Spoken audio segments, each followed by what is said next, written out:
jireenya keenyaaf daawwitii taate dhaloota dhufuuf dabarsu taate aadaa jabeessi bikka jirtutti wayituun gammachuu jiru teenya eleeshin booyyeen aadaa saba keenya jabeessa jabeessa jabeessa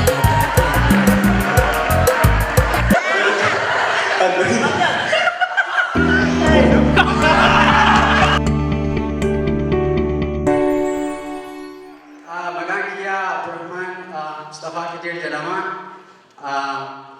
President Oromia Youth Association yo makana ne makana transition jijire amma fi bagana kan mustani sibindada simarano galatoma ala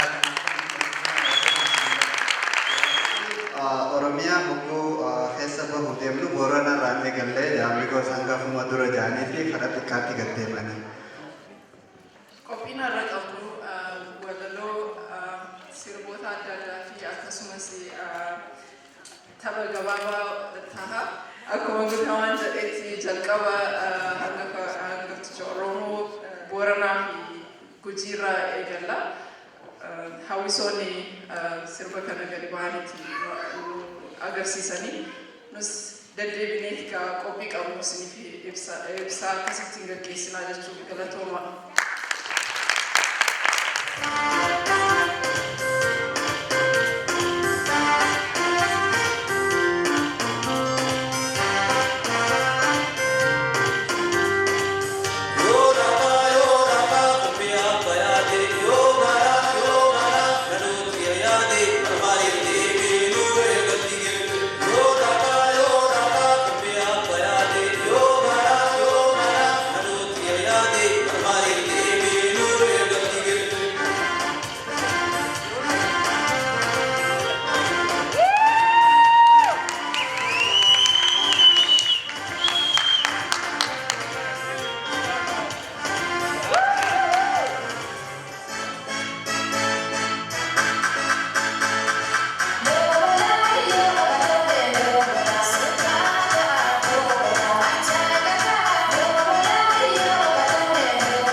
Sudani kan yeroo hedduu irra deddeebi'amee naannoo Oromiyaa yeroo kaafamu bareedinaan jalqaba irratti kan dhaabbatu godina Wallooti. Godina Walloo akkuma beektanii manni Habashaan ofitti karaa ofii isaaniitti harkisuu barbaadanii maaliif manni kun hedduu bareedaadha isaanii qabatanii nullee bareedaadha malee namni biraan hin jiru jechuu barbaadanii garuu amma nullee irratti beekanneeti lakkii isaantu kan keenyaa jechuu jira soo hawwisoon ooyaasi amma aadaan Walloo akka ta'e agarsiisuuf deemanii egaa hamileedhaan naasii badhaa galatoomaa.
Itti Sudan ijoollee xixiqqoo hedduu asii qabna har'a Oromoon yoo ijoollee xixiqqoof maal gootii kaja'urra adde Tsahaay Wadaajoo.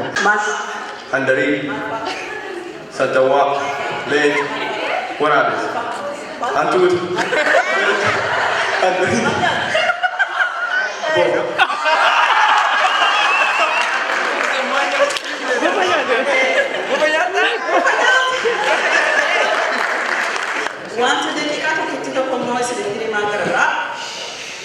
This one is like encouraging you to be like problem solving or be like suspense creation, like being smart. By yes, in council numbers in Timu Barbado, in this Moka Odufakata, Yagogori Esadat, Gamojit Tangalajet, Gamojit Mark Abdajet, Bisigar, Edisi Terejet, Idole Sarejet, Atesa Sarejet, Ule Kamsajajet, Sinowara Nurejet, Adibafa Nurejet, Malibafa Tarejet, Mutabofo Jirajet, Bofosinya Turejet, Alinaje Surejet, Malinaje Tarejet, Ulentini Jirajet, Sichitini Nurejet, Adilika Nurejet, Esatika Tarejet, Bishangudur Jirajet, Gudusinya Turejet, Adiluta Nurejet, Esatuta Tarejet, Gamatita Nurejet, Manabuddha Jirajet, Janakawa Jirajet,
Itti aansee gara hawwisoo yaatti deebi'uudhaaf aadaa Oromiyaa keessa deddeemuu ammallee itti jirra. Akkumaan isiniin jee ganaa jalaan baanee gubbaan deebinee jidduun itti buuna hanga alagaa rifachiisnutti jechuudha. Amma itti aansuudhaan hara warra Jimmaa Abbaa Jiffaar buunaa jaan. Are you guys ready? Mee hawwuta akka sagaleedhaan dhageessaa. Okay, Jimmaa biyya bunaa beekamtuu isiniif dhufuu jirti qophaa'a.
keenyaaf daawwiti taati dhaloota dhufuuf dabarsu taati jireenya keenyaaf daawwiti taati dhaloota dhufuuf